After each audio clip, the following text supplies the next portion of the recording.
حصن المسلم.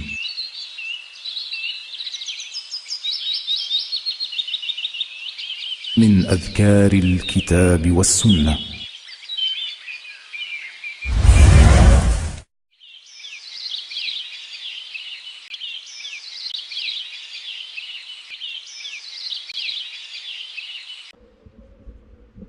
waxaa kaloo tashanaad ama dikriga shanaad aynu akhriyayna uu yahay maa yaquulu idaa wadaca thawbah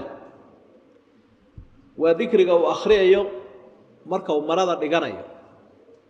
bismi illaah ma yarade miyaad yaraysata bismi illaah ayaad leedahay kolkaa iyadana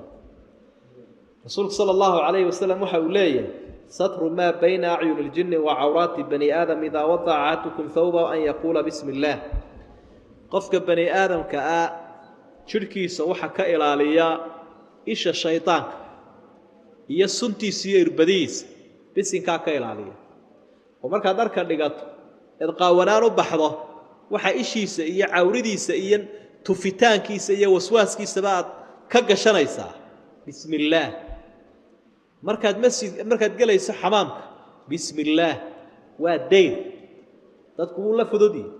qaar badana way saashanayaan qaar badana way iska ilaawaan laakiin rasuulku sala allahu calayhi wasalam saasuu ina baraya shaydaankii liitay aan naga dhammaanaynin ee wax tufaya wax afuufayey ee wax ilaynayay bismi illaah waad mar dhiganaysa adoo buuqayo oo qaylinayo oo golaaftamaya arrimaana samayna horta xusuuso markiiba wuxuuna u baahan tahay dhowr habeen aynu celcelinno